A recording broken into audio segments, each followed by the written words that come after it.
Un matin, la dépression s'est installée dans leur vie.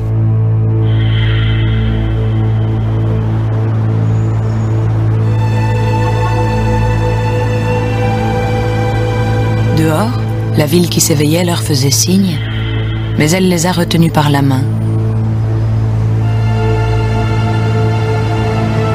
Alors, un matin après l'autre, ces trois femmes ont fini par devenir l'ombre d'elles-mêmes.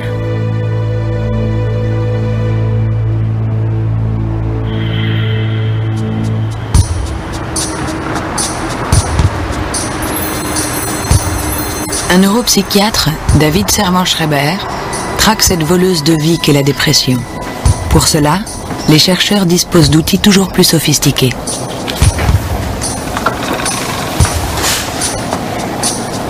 Comment imaginer pourtant que leur scanner puisse pénétrer un monde aussi insondable ?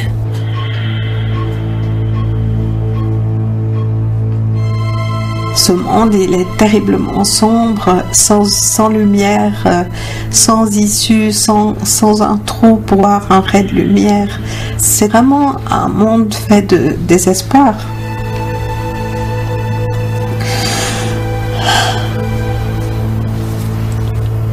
C'est un trou noir, c'est un grand vide qui peut pas être comblé. C'est un vide intérieur, c'est une grande tristesse, c'est l'impression qu'on s'en sortira jamais, c'est l'impression qu'on est seul au monde. C'est ça la dépression. Un grand vide, c'est une grande tristesse, un trou noir, on est seul au monde, c'est ça la dépression. Au plus profond du cerveau, la dépression est ce cri de l'âme encore trop souvent bâillonné à coups de médicaments. Mais certains psychiatres, comme David Servan-Schreiber, proposent d'autres solutions pour soulager la souffrance de leurs patients. De quoi ramener un peu de lumière sur leur lit de ténèbres.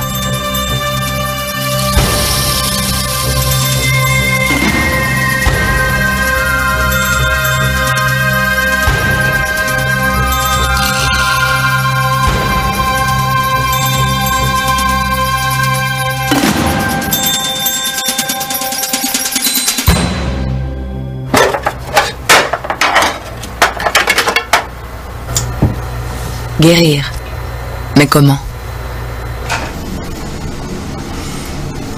Nous sommes si doués pour maquiller nos blessures, au point parfois de ne plus savoir où elles se cachent.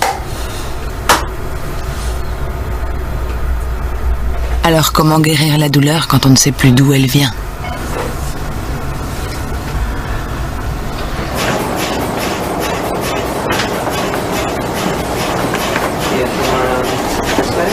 Pour comprendre, pour fouiller les inconscients, on allonge les maux de l'âme sur le divan des psys.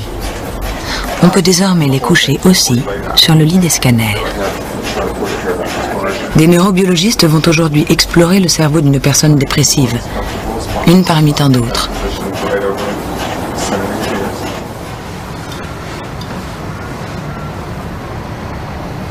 Une parmi 120 millions dans le monde.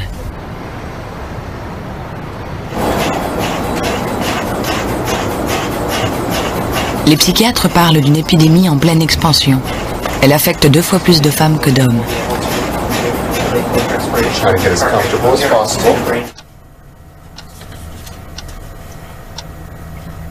Les événements douloureux et le mal de vivre accompagnent l'être humain depuis toujours.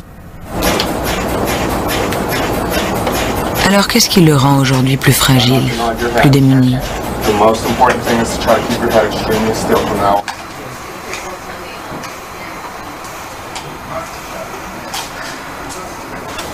Les scientifiques n'ont pas toutes les réponses. La dépression est un mystère dont ils cherchent encore la clé.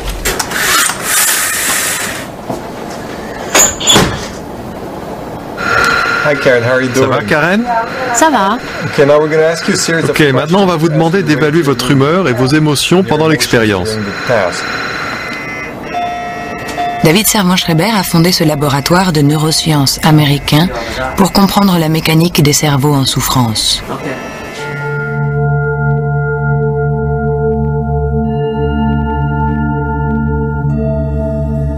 Dans celui de Karen, dans celui des personnes dépressives, il s'est passé un jour quelque chose. Ce qu'on observe, c'est que les gens qui ont eu plusieurs événements très douloureux dans leur vie, en particulier dans la petite enfance, ont certaines régions de leur cerveau qui ont été sensibilisées à la douleur et qui réagissent de façon excessive par la suite, y compris à l'âge adulte. One more time, okay? Here we go.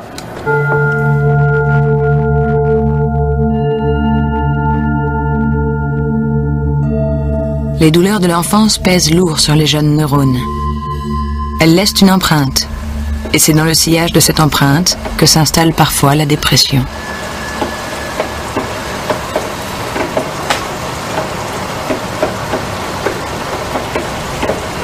Déjà très jeune, je me sentais différente des autres parce que j'étais plus mature, étant donné que j'ai grandi avec des parents qui étaient plus âgés que ceux de mes camarades de classe. Donc déjà en partant, j'avais de la difficulté à sociabiliser à cause de ça. Je partageais rien de mon monde intérieur, de mes émotions, de ma souffrance. J'ai diminué beaucoup ma communication avec l'extérieur. Donc je pense que c'est le point de départ qui a fait en sorte que tranquillement, au fil de mon adolescence, jusqu'à l'âge de 17 ans, j'ai tranquillement sombré vers une dépression.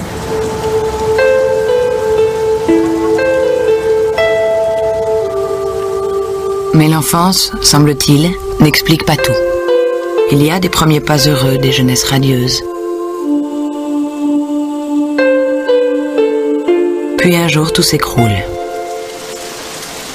Les premiers moments de tristesse qui dépassaient la normale, je les ai vécus quand j'ai vécu la première dépression majeure, quand j'avais 47 ans, et qui était liée d'une part à un épuisement professionnel, d'autre part à la maison, je faisais comme si je travaillais pas, c'est-à-dire que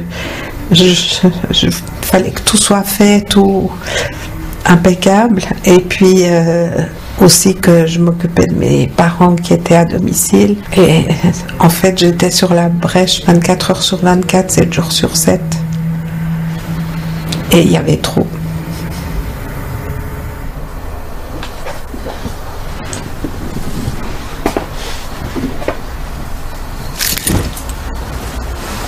Rarida va si mal qu'elle ne peut plus raconter les causes de sa dépression.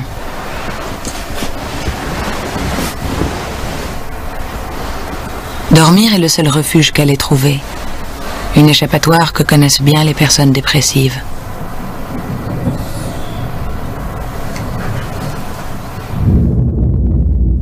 Angoisse, stress, venus du passé ou du présent, où ces émotions s'impriment-elles dans le cerveau?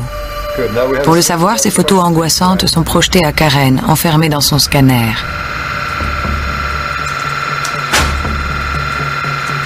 Pour comparer, on lui montre également des visages plus neutres. Tout va bien, Karen? Oui, oui. Bon, on va vous demander si vous vous sentez triste maintenant. Vous allez évaluer ça sur une échelle de 1 à 5. Allez-y.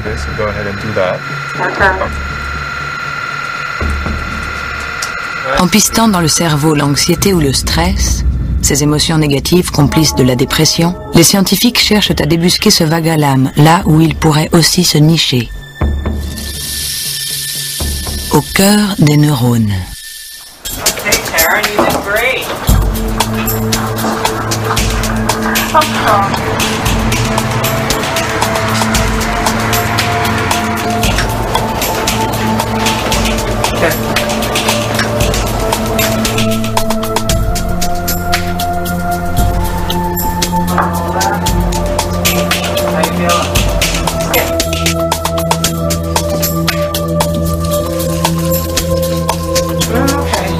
First on the left.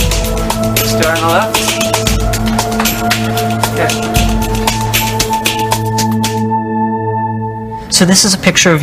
Donc voici la photo de votre cerveau que nous avons prise tout à l'heure. Là, c'est une vue de profil.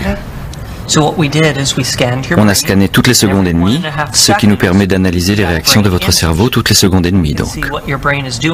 Et sur les exercices qu'on vous a fait faire, voici les zones du cerveau que vous avez activées. Les zones activées par Karen se situent là, au centre du cerveau, dans ce qu'on appelle le cerveau émotionnel. un cerveau archaïque que nous partageons avec les mammifères et certains reptiles. Entre ces neurones naissent l'amour, la joie, mais aussi la peur ou la tristesse. Bref, le royaume des émotions et de l'inconscient. A normal brain would look actually fairly like this. Fairly similar in that these areas. Le cerveau émotionnel de Karen a été particulièrement sollicité pendant l'expérience, car les photos qu'on lui a montrées ont éveillé en elle du stress. Or, le stress, c'est le talon d'Achille des personnes dépressives, la porte d'entrée où s'engouffre la dépression. Le stress est géré dans le cerveau émotionnel par l'amygdale. C'est elle, le centre de la peur. L'amygdale interprète le stress comme le signe qu'un danger extérieur nous menace. Elle réagit immédiatement en sécrétant des hormones du stress, cortisol et noradrénaline, qui vont accélérer le rythme cardiaque. Objectif, préparer le corps au combat ou à la fuite. Pendant ce temps, il se passe quelque chose dans le néocortex, et surtout ici, dans le cortex préfrontal. C'est dans cette région que s'élabore la pensée, l'abstraction, le langage, bref, le royaume de la raison et du conscient. Mais réfléchir retarderait les réflexes de survie. Donc, en cas de stress, le cortex préfrontal est débranché par l'amygdale, il s'éteint.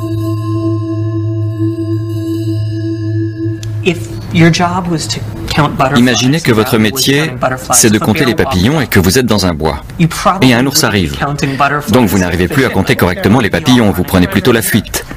Ça, grâce à votre amygdale qui a pris le pouvoir. Elle a éteint toutes les zones qui ne sont pas importantes pour votre survie. Et donc elle a éteint une grande partie de votre cortex préfrontal.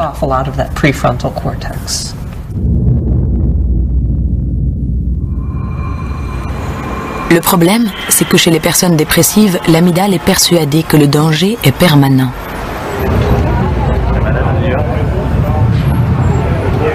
La preuve. Face à des photos n'évoquant aucune angoisse, Karen, au lieu de se calmer, a continué de stresser. Connectée partout dans le cerveau, son amygdale ici est anormalement active. Elle maintient un stress chronique. Et la dépression ? C'est justement ce stress chronique sur lequel le cerveau a perdu tout contrôle.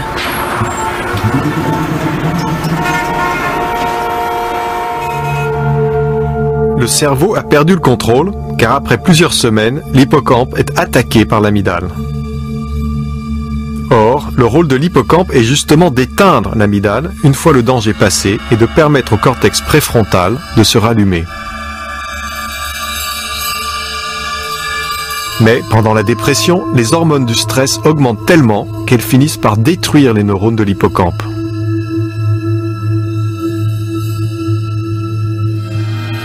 Affaibli, il ne peut plus remplir sa mission. Et le siège du raisonnement reste éteint. Les personnes dépressives sont donc coupées d'une moitié d'elles-mêmes.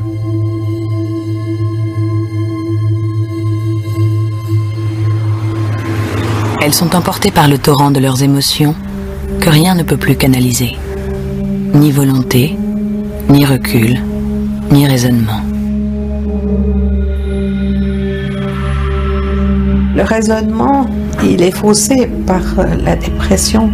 Et au lieu de voir le verre à moitié plein, je le voyais toujours à moitié vide. Alors que ma nature, c'est plutôt de le voir à moitié plein.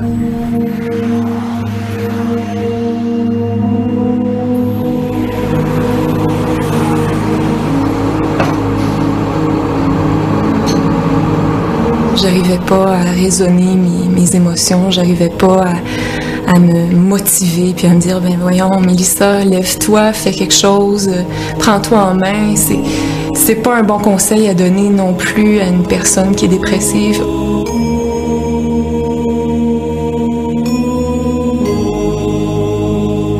Ben, étant donné que le jugement est altéré, c'est très difficile de se recentrer sur une voie vers le bien-être. Il n'y a rien à faire. On a besoin d'aide.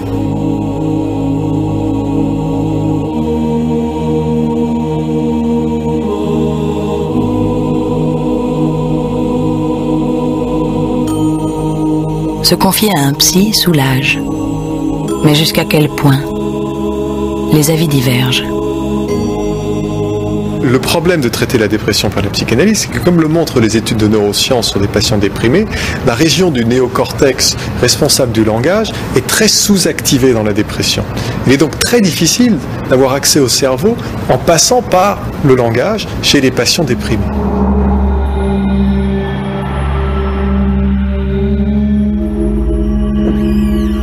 L'autre solution, ce sont les antidépresseurs. Ces médicaments, parmi les plus prescrits au monde, aident l'amygdale à se calmer et régulent le flot des émotions négatives. Alors les antidépresseurs sont utiles et importants puisqu'ils sont capables de directement changer l'activité du cerveau émotionnel. Mais par contre, ils ne sont que des béquilles, dans la mesure où lorsqu'on arrête de prendre le traitement, ils ne jouent plus ce rôle, et d'où le fait que beaucoup de patients qui ont suivi ces traitements par antidépresseurs retombent dans la dépression.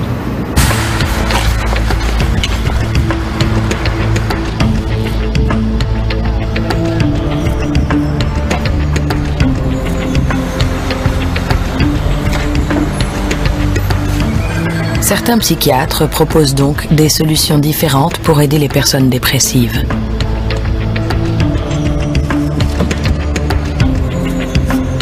Il y a plein d'approches pour remplacer les antidépresseurs et la psychanalyse.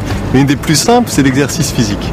Une étude de l'université de Duke a montré que 30 minutes d'exercice physique 3 fois par semaine avaient un effet exactement identique à celui d'un antidépresseur. Au bout de 4 mois, le même nombre de patients avaient récupéré. Simplement, quand on regardait, un an plus tard, ceux qui s'étaient soignés avec un antidépresseur et avaient arrêté, un an plus tard, 40% d'entre eux avaient rechuté. Alors que ceux qui s'étaient soignés avec le sport, seulement 8% avaient rechuté, c'est-à-dire 4 fois moins.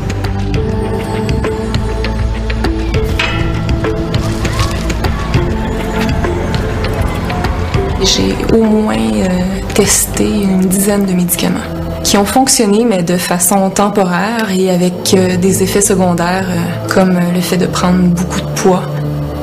Donc, c'est comme un cercle vicieux. Dans le fond, on prend un médicament pour se soigner les souffrances intérieures, mais de me voir comme ça devant le miroir tous les jours, et c'était très difficile pour l'estime de moi.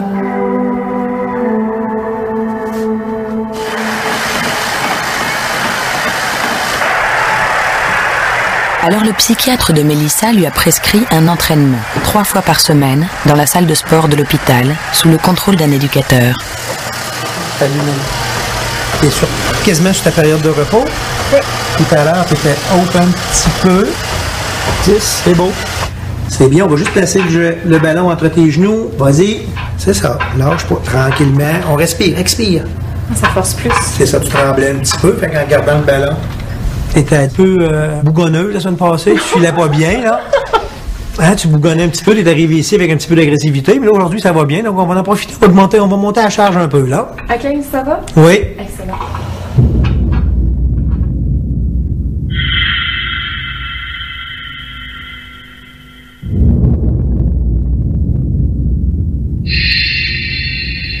Reprendre le pouvoir.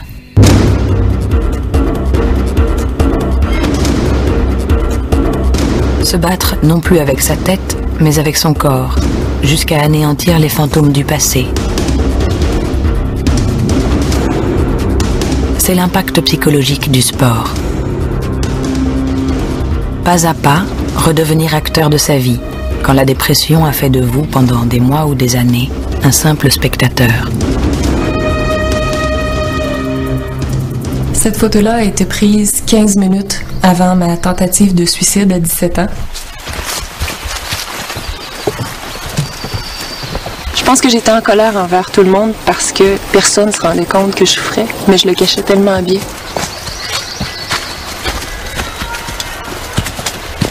J'ai jamais été capable d'exprimer mes émotions vis-à-vis mes parents, vis-à-vis mes amis. Pour moi, c'était comme interdit. Donc, il n'y a personne qui me l'a interdit, mais il n'y a personne qui m'a appris non plus à le faire. Donc, je pense que c'est justement de garder tout ça à l'intérieur qui, à un moment donné, a fait que j'ai craqué, j'en pouvais plus de souffrir, puis je pensais pas que c'était possible de m'en sortir.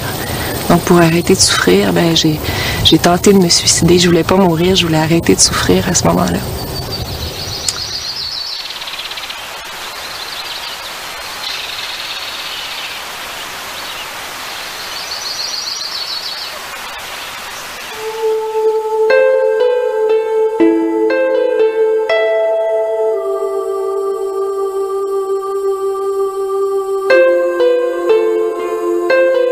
J'ai 28 ans et je ressens la petite fille de 10 ans souffrant de la même intensité, du même type de douleur. Qu'est-ce que c'est? D'où ça part? Qu'est-ce qui m'est arrivé?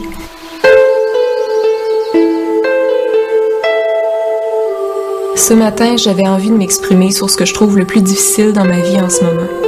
Oui, je suis en arrêt de travail. Pour combien de temps, je n'en ai aucune idée. Souvent, j'ai dû abandonner mes emplois parce que je tombais malade, parce que je tombais en crise, parce que je tombais en dépression. Mais des fois, c'est la santé qui fait en sorte qu'on peut pas continuer. C'est impossible. Les nerfs, ils en peuvent plus.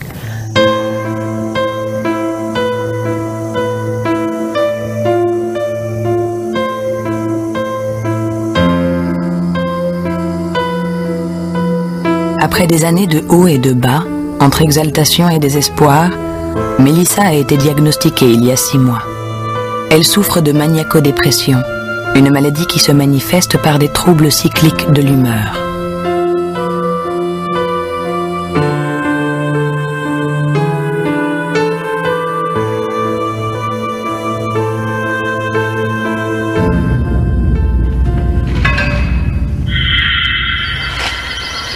Bouger semble avoir apporté dans la vie de Mélissa une forme d'équilibre. C'est ça. Son psychiatre a donc pu diminuer ses antidépresseurs. Lâche pas. Si le sport procure un plaisir évident, il possède également des vertus biologiques.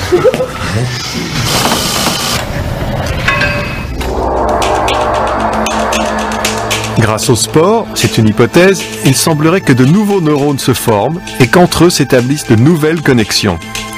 Le tissu neuronal se densifierait. Notamment ici, dans l'hippocampe, cet organe si affaibli pendant la dépression. Reconstitué, il pourrait donc à nouveau remplir sa mission, calmer l'amygdale et rallumer le cortex préfrontal, siège de la pensée. La raison peut donc reprendre le dessus face aux émotions négatives. Le sport fait davantage encore. Pour que les neurones communiquent bien entre eux, il y a les neurotransmetteurs. Parmi eux, la sérotonine qui régule l'humeur. Or, les taux de sérotonine sont trop bas chez les personnes dépressives. Le sport, comme d'ailleurs les antidépresseurs, en augmenterait la concentration. Il augmenterait aussi la dopamine, un autre neurotransmetteur associé au plaisir et au désir. Mais le sport a d'autres bienfaits. On se sent bien. Je dirais que ça ressemble à une légère euphorie. On se sent énergique. Ça peut arriver qu'on ressent de la douleur le lendemain, qu'on a fait beaucoup d'exercices. Mais la douleur physique, c'est rien comparativement à la douleur mentale, la souffrance mentale qu'on peut ressentir à certaines périodes de nos vies. L'autre côté traverse, n'oublie pas de traverser. C'est bien. Bouger quintuplerait la sécrétion des endorphines. Ces hormones de la même famille que l'opium sont euphorisantes. Et le sport accroît le débit sanguin dans le cerveau de 30%. Cet afflux de sang augmenterait alors les apports en oxygène, en éléments nutritifs, en hormones, bref, toutes ces molécules qui maintiennent un bon équilibre cérébral.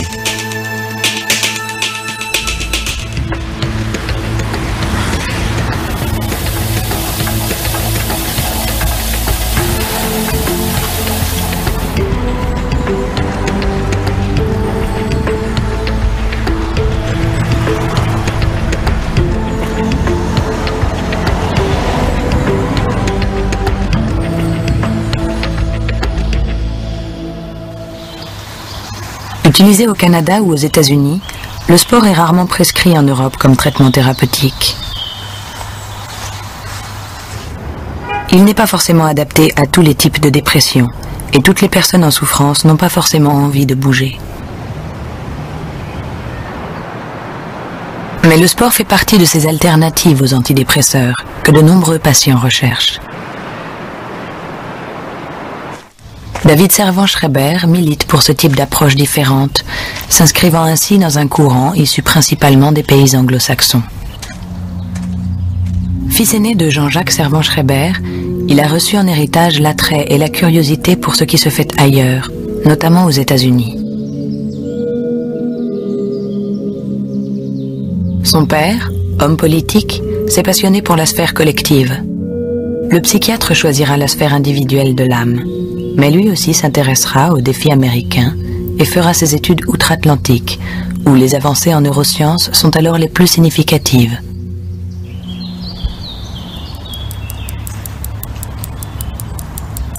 Il va, pendant des années, suivre le chemin de la psychiatrie traditionnelle.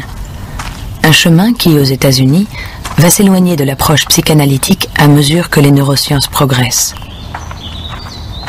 Mais pour le psychiatre français, c'est une mission humanitaire qui, en 1997, va provoquer le déclic. Un voyage en Inde, chez les Tibétains. Quand j'ai parlé avec un de mes confrères tibétains, j'étais très frappé par sa conception de la dépression parce qu'elle était très différente de la mienne. Au lieu de voir ça comme une maladie de l'esprit, lui voyait ça comme une maladie du corps. Et il m'expliquait que notre corps était en fait notre meilleur médicament et qu'en soignant directement le corps, on stimulait les mécanismes d'auto-guérison qui font partie de chacun de nous et qui permettaient de ramener à l'esprit son équilibre. Le psychiatre fouille alors la littérature scientifique et y découvre qu'agir sur le corps, par le sport ou la nutrition par exemple, soulagerait la dépression. Les traditions de l'Asie, basées sur la respiration, le toucher, ou comme avec l'acupuncture sur la circulation des énergies, s'avèrent également intéressantes. Autant d'approches utilisées depuis longtemps en Orient pour calmer certaines maladies chroniques, comme la dépression.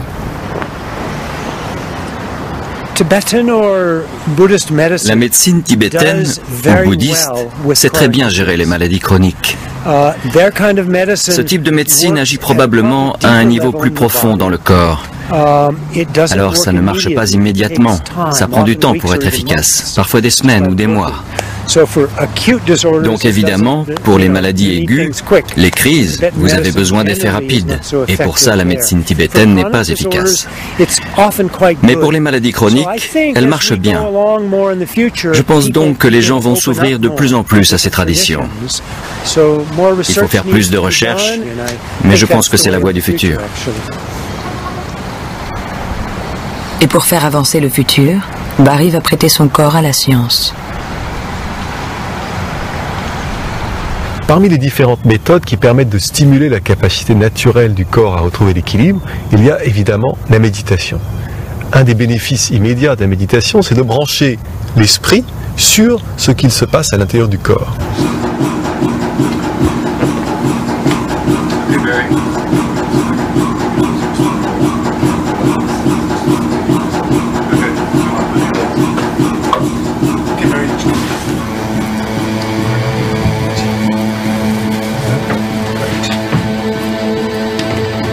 Au programme de Barry aujourd'hui, méditation pendant 3 longues heures au fond d'un scanner.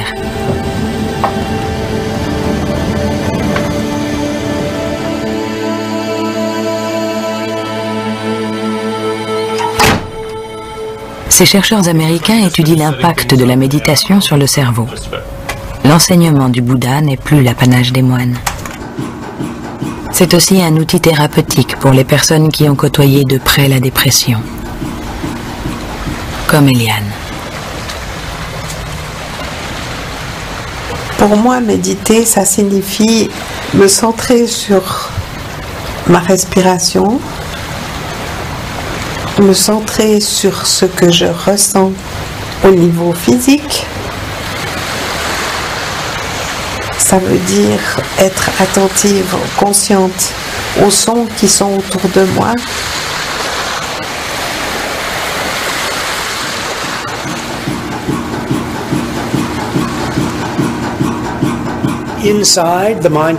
Au fond de vous, votre esprit est plus calme. Vous pouvez vous trouver au milieu d'un ouragan de gens et d'activités, mais votre esprit est très calme, très présent, très concentré, tranquille. C'est être attentive aux pensées qui m'habitent et de les laisser passer comme des nuages dans le ciel.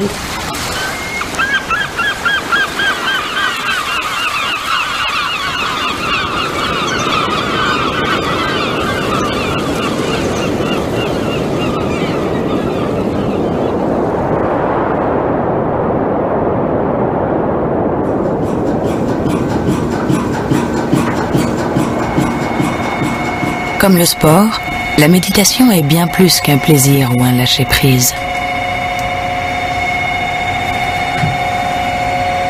Les chercheurs ont pu quantifier biologiquement les bienfaits que cette pratique religieuse vante intuitivement depuis des siècles. Ils observent en parallèle le cerveau des personnes dépressives et celui des moines participant à l'étude. Le résultat est étonnant.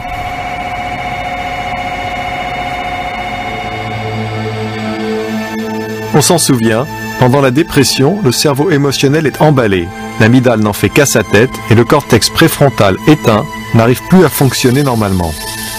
Cet engrenage, la méditation semble pouvoir l'inverser.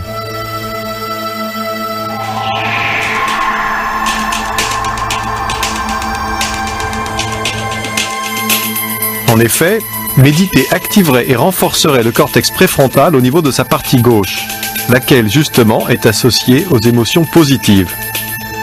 Méditer favoriserait donc les sentiments optimistes au détriment des émotions négatives.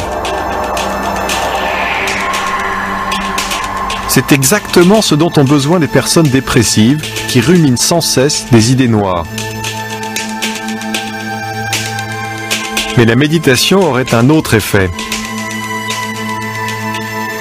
On arrive à la dépression généralement après une période de stress où on n'a pas réussi ni à s'enfuir ni à se battre.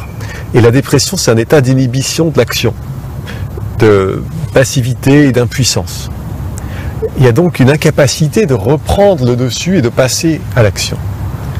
Une des choses qu'on constate dans la méditation, c'est qu'elle permet de stimuler la partie du cerveau qui justement prépare l'organisme à reprendre contact avec l'environnement et à nouveau à passer à l'action. Cette partie du cerveau, c'est l'aire motrice supplémentaire, une zone qui permet de planifier les mouvements. En renforçant cette région, la méditation aiderait à sortir de la passivité.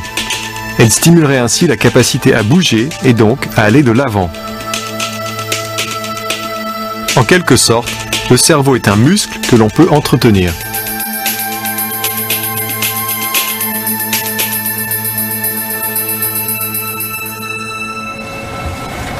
Barry, this is Richie.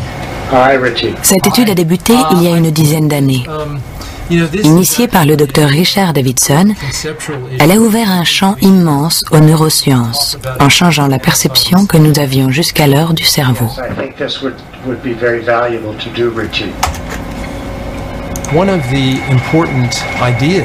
Une des idées importantes dans les neurosciences modernes, c'est la notion de neuroplasticité. Et la neuroplasticité, c'est le fait que le cerveau peut changer en réponse à une expérience ou à un entraînement. Notre étude ici s'inscrit vraiment dans le cadre de ce concept de neuroplasticité, puisque finalement, la méditation est une méthode qui permet aux gens d'utiliser leur esprit pour changer leur cerveau. Et ce qui est remarquable, c'est qu'après seulement 2 semaines d'entraînement, une personne ordinaire comme vous et moi est capable de produire des changements dans son cerveau, qui peuvent être très bénéfiques.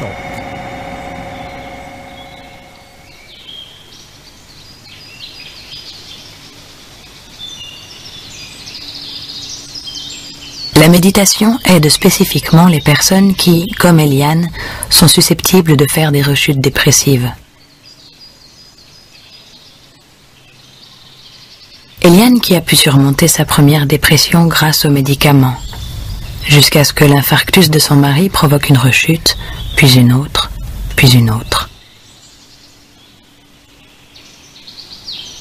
Je pense que j'ai fait 6 rechutes sévères. Je ne compte pas les creux de vague intermédiaires, sans que je puisse dire ce qui les déclenchait en fait. Finalement, il n'y a même plus besoin de prétexte. C'était comme des cycles. 3 semaines, j'étais bien. 3 semaines, j'étais dans le creux de la vague, sans que je puisse expliquer pourquoi ça arrivait. Et ça, c'était aussi angoissant, parce que c'était vraiment le sentiment que je contrôlais plus rien, et puis que je ne pouvais pas compter sur moi.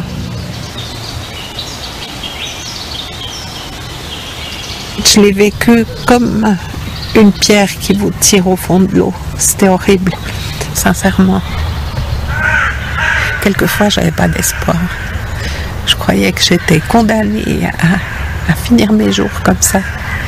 Et je trouvais ça dur.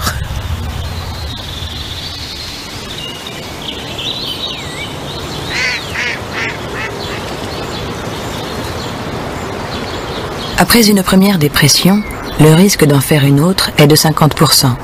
Après 3 dépressions, il est d'au moins 70%.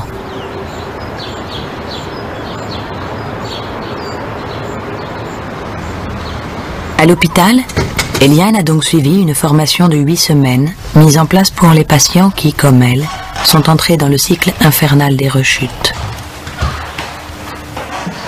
Aujourd'hui, le psychiatre ne distribue pas de médicaments, mais pour l'occasion, des grains de raisin sec. Imaginons pour un instant que nous sommes en train d'observer ces objets pour la première fois. Nous pouvons, si nous le souhaitons, prendre l'un de ces objets entre nos doigts et commencer à en explorer la consistance. Nous pouvons, si nous le souhaitons, voir à travers la lumière quelles sont les zones plus épaisses, les rugosités de cet objet. Et si nous sommes par moments amenés à reconnaître des pensées qui nous traversent l'esprit du genre « mais qu'est-ce qu'on est bien en train de faire ici ?» Simplement notons ces pensées, notons que nous ne sommes plus entièrement en contact avec l'observation de cet objet et gentiment revenons à l'observation de cet objet. Méditer, se concentrer ainsi sur le moment présent, réduirait de moitié le risque de rechute. Moment après moment. Depuis 2 ans, Eliane n'a pas eu à reprendre d'antidépresseurs.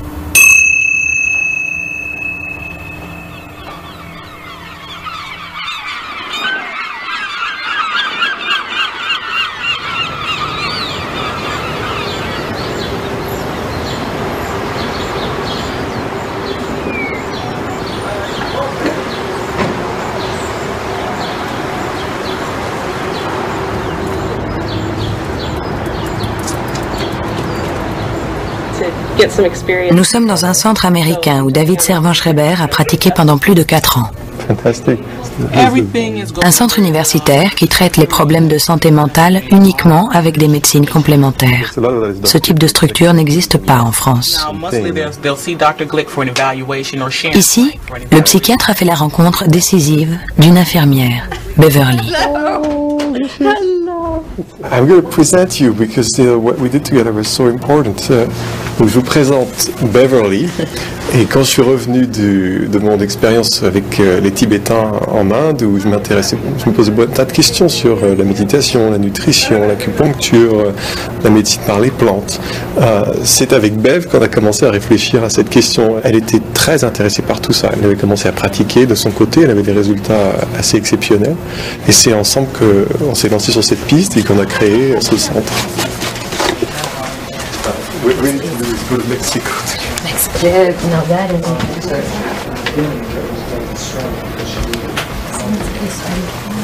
Acupuncture, méditation ou yoga, shiatsu, réflexologie, chiropractie et autres massages, toutes ces approches pratiquées dans le centre de Shadyside sont efficaces, mais elles ont aussi leurs limites.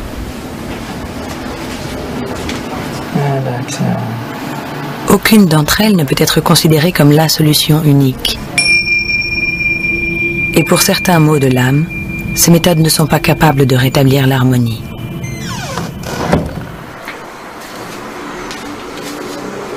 Il faut trouver autre chose quand les patients sont hantés par un souvenir qui les déséquilibre au plus profond d'eux-mêmes.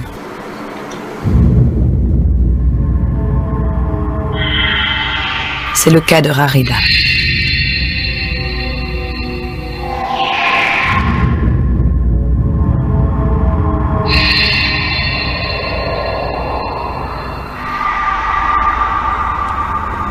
David Servan-Schreiber a rencontré Trudy au centre de Shadyside. Trudy, qui, comme Rarida, a subi un événement violent, un traumatisme. Quand vous êtes venu me voir, vous aviez tous ces cauchemars, vous ne pouviez plus vous concentrer, vous aviez peur de toutes sortes de choses.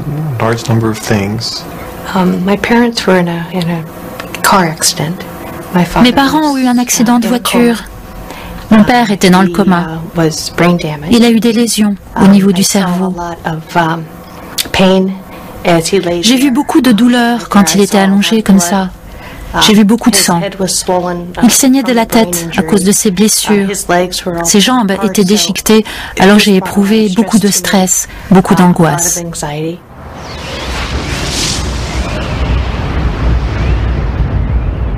Le traumatisme de Rarida, c'est la guerre. Elle est libanaise. Elle a vécu les événements de l'été 2006.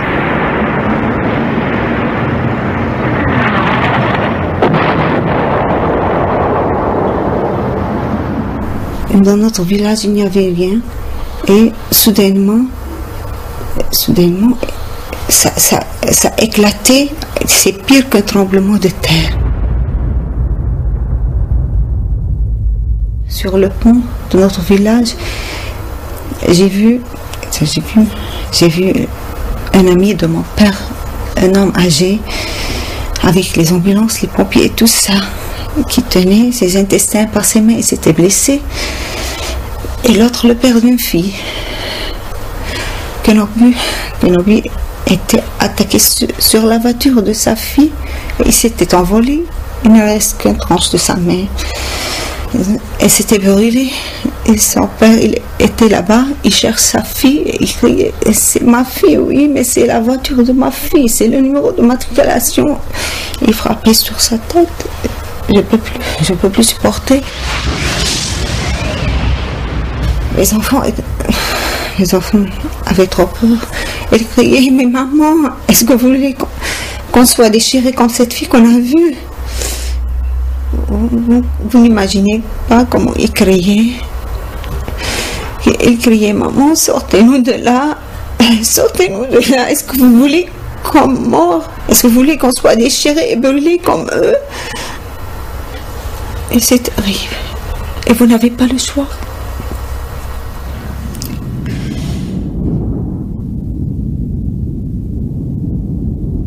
Rarida revit ces événements la nuit, le jour, sans cesse. Comme Trudy à l'époque. J'avais beaucoup de flashbacks, si vous vous souvenez. Des images de ce qui s'était passé et qui vous revenaient malgré vous. C'est ça, oui. Je revoyais mon père et ce qui s'était passé au moment de l'accident. Ce dont souffre cette patiente, ce dont a souffert Trudy, c'est le syndrome de stress post-traumatique. Ça a beaucoup de symptômes en commun avec la dépression, ça se manifeste souvent comme une dépression. Mais en réalité, il s'agit d'une cicatrice qui s'est formée dans le cerveau au cours d'un événement traumatique qui a eu lieu dans le passé, mais qui continue de se manifester dans le présent avec des cauchemars, avec des pensées de ce qui est arrivé, avec des émotions de ce qui est arrivé dans le passé, mais qu'on a encore aujourd'hui. Le souvenir du drame serait prisonnier dans l'amygdale qui considère que le danger est toujours présent. Le cerveau émotionnel ne communiquerait plus avec le cortex préfrontal car celui-ci est éteint. Pourtant, c'est lui qui pourrait dire que le drame est passé. L'aire de Broca, la zone responsable du langage, n'est plus active non plus. Les victimes d'un stress post-traumatique ont donc du mal à trouver les mots pour décrire ce qu'elles ont vécu.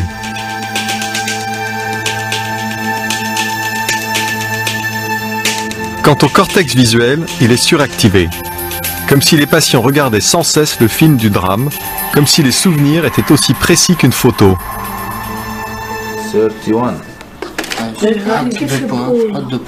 C'est ce qui se passerait pour Rarida.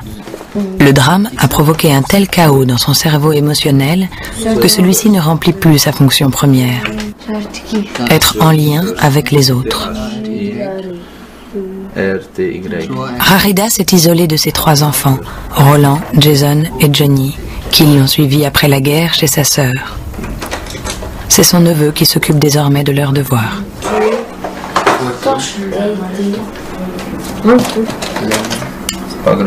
Je peux plus supporter les cris de mes enfants.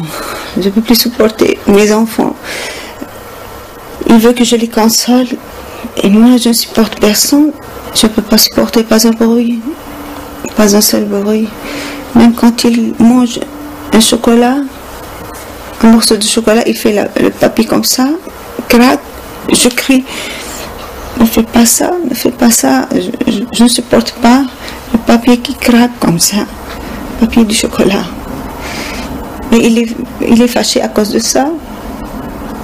Ce petit Johnny que j'ai, c'est le plus attaché à moi. Parce que je crie sur lui tout le temps. Je l'éloigne. Je ne peux plus supporter. Il est trop fâché. Il est trop fâché. Il me dit, vous ne m'aimez pas. Il me le dit toujours. Vous ne m'aimez pas. Maman. Mais moi, je ne peux pas les supporter. Je ne peux pas le supporter.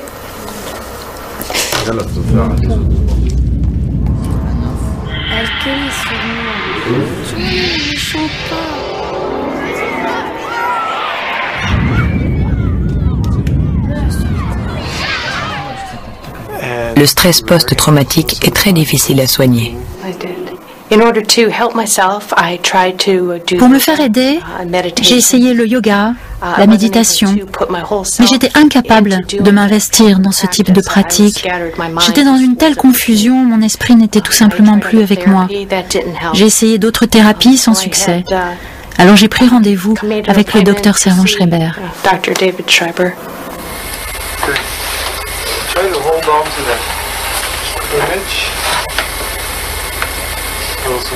Pour la première fois de sa carrière, le psychiatre essaye avec Trudy une toute nouvelle méthode.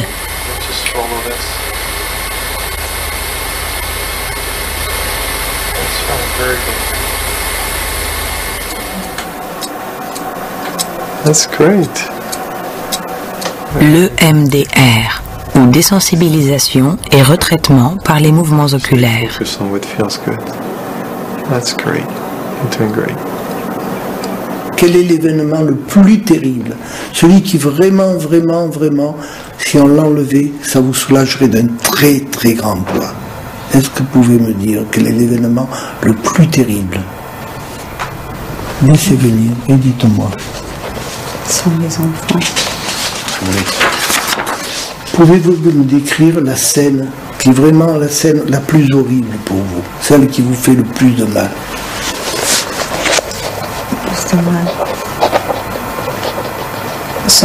C'est quand ils criaient, sortez-nous de là, et ils ont peur. Voilà. Et je peux rien faire.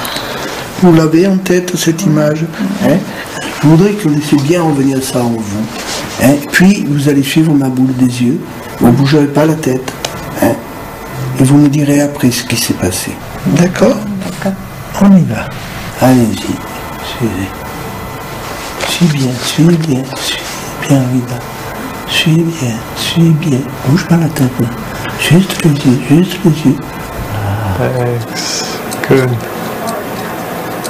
All right. Very good. On sait que pendant les rêves, nous bougeons tous les yeux rapidement de droite à gauche derrière les paupières closes, et pour cette raison, ça s'appelle le sommeil des mouvements oculaires rapides, découvert par un Français, Jouvet, dans les années 50. On sait aussi que pendant ces mouvements oculaires rapides, le cerveau digère l'information de ce qui s'est passé la journée même ou bien dans les journées précédentes.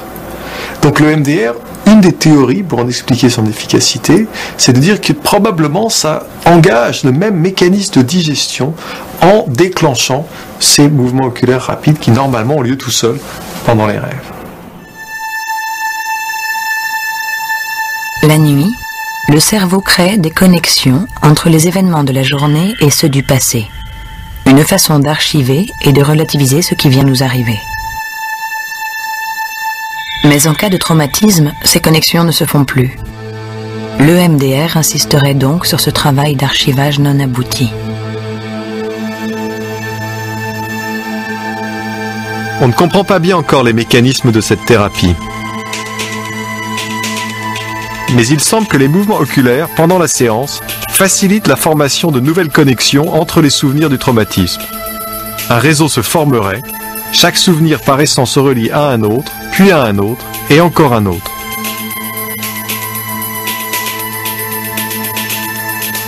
Et les souvenirs traumatiques, presque pris de vitesse, semblent alors remonter d'une connexion à une autre jusqu'au cortex préfrontal. Là, ils se connectent instantanément à notre connaissance de la vie, à notre expérience. Cette activité fait alors que le cortex se rallume. Les souvenirs traumatiques basculent dans l'univers de la raison et sont alors archivés dans le passé. L'amygdale s'éteint, le traumatisme est digéré. Regardez bien tout ce qui remonte. C'est bien. C'est bien. Continue là, là. Continue. C'est bien. Depuis 2004, l'EMDR est reconnu par l'INSERM comme une méthode efficace. Continue. Là. Continue, madame. Continue. Respirez bien. Qu'est-ce qui est revenu maintenant? Ça va mieux. Ça va mieux? Ça va mieux. Bien. On fait encore un balayage. Continue. On va y arriver. Continue. Regardez bien ce qui remonte. C'est bien. C'est bien, madame. C'est bien. C'est bien. Continuez. C'est bien. Je suis bien. Suivez bien, surtout suivez bien. Continuez. Il faut suivre.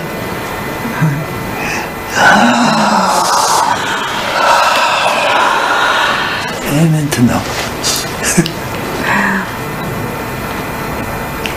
mieux maintenant. Quand vous avez commencé, j'ai des angoisses. Je suis triste quand j'ai pensé à ça. Oui. Mais après,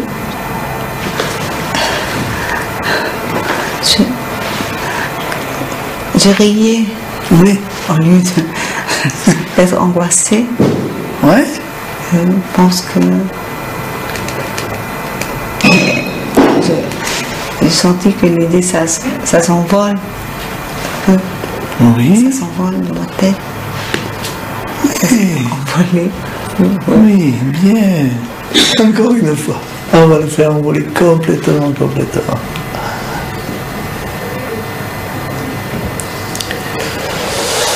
Bonne respiration.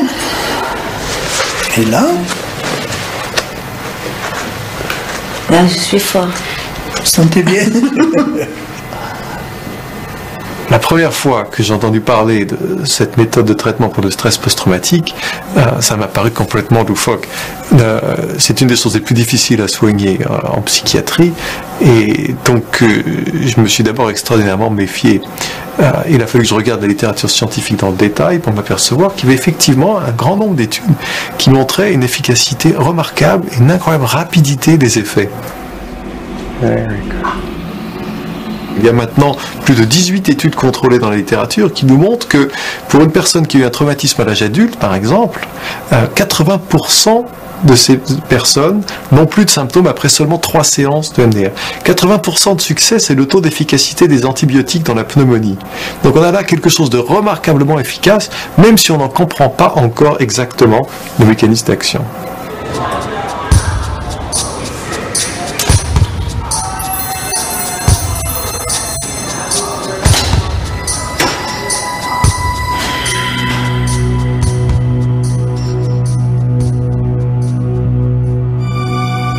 Un matin, la dépression s'était installée dans leur vie. Elles avaient fini par devenir l'ombre d'elles-mêmes, jusqu'à redécouvrir, un jour, cette part de lumière qu'elles n'avaient au fond jamais perdue.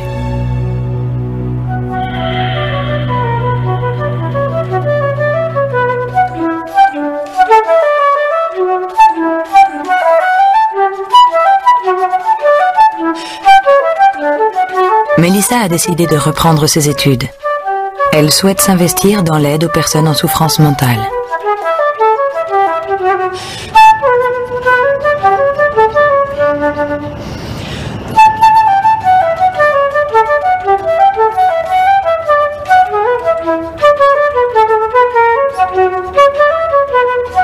Pour la première fois, Eliane n'a plus peur de la dépression.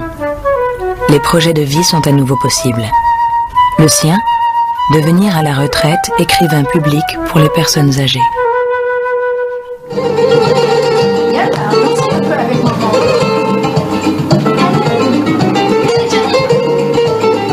La peur a disparu de la vie de Rarida. Elle est redevenue la femme et la mère qu'elle était avant la guerre.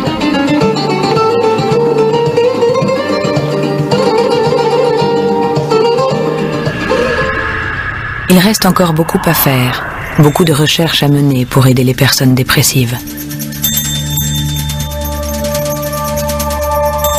Mais ces méthodes différentes ont ouvert quelques portes. Elles montrent que nous possédons tous, en nous, des mécanismes biologiques qui, pour peu qu'on les active, ouvrent un chemin vers la guérison.